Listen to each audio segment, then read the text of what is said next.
Oke, Assalamualaikum warahmatullahi wabarakatuh.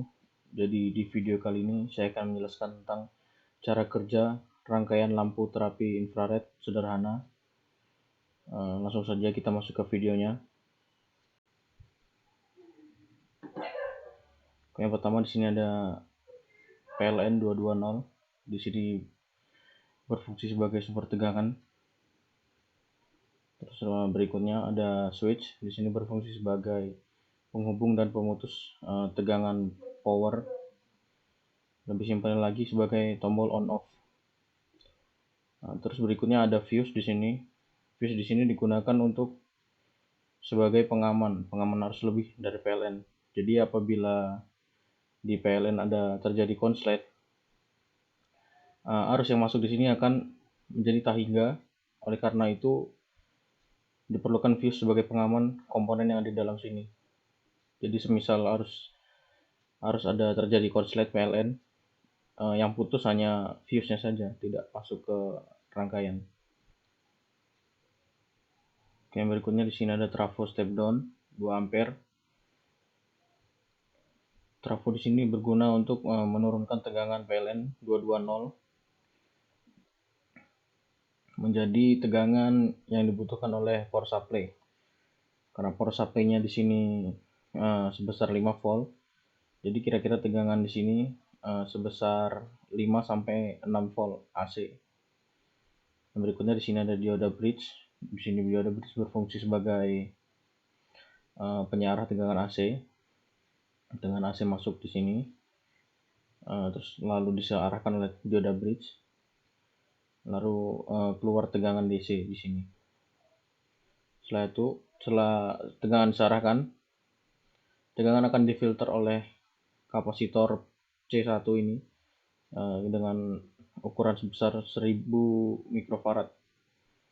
Karena tegangan DC yang dikeluarkan oleh dioda bridge di sini belum sempurna gelombangnya, masih ada ripple. Oleh karena itu fungsi kapasitor di sini sebagai filter untuk meredam ripple dari tegangan output dioda bridge. Lalu yang berikutnya di sini ada IC regulator 7805, yang dimana setelah tegangan difilter masuk ke kaki input, lalu distabilkan tegangannya oleh IC regulator 7805, sehingga nanti tegangan outputnya akan stabil 5 volt, tidak kurang tidak lebih, mungkin lebihnya hanya 0, sekian. Lalu di sini ada kapasitor lagi. Fungsi kapasitor di sini untuk memfilter tegangan output dari IC regulator 7805. Oke, yang selanjutnya kita masuk ke rangkaian lampu terapinya. Yang pertama di sini ada sensor jarak berbasis infrared. Apabila pasien itu jaraknya lebih dari 30 cm, maka lebih dari 30 cm dari alat lampu terapi, maka lampu tidak akan mau bekerja. Dan apabila pasien berjarak 30 cm atau kira-kira 20 sampai 30 cm, maka sensor infrared ini akan memberi logika 1 atau tegangan 0,7 sekian untuk mengontak transistor, sehingga transistor mengalirkan tegangan 5 volt ke transistor kedua, PD 139 kedua, yang dimana transistor ini akan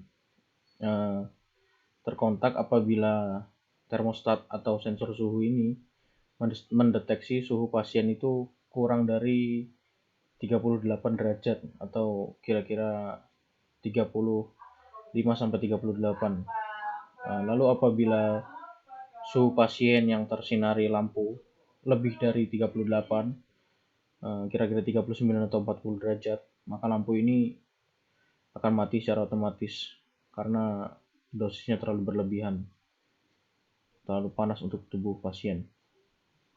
Oke, selanjutnya apabila kedua transistor ini sudah bekerja atau dikontak, maka tegangan 5 volt dari power supply akan dialirkan ke relay.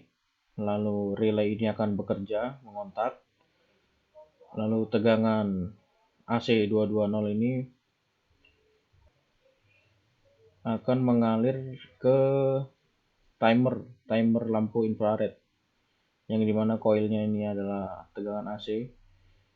Lalu apabila timer sudah bekerja, maka lampu akan menyala kira-kira 10 detik atau lebih. Setelah lampu menyala selama 10 detik, lampu akan mati, timer akan kembali ke posisi NC, dan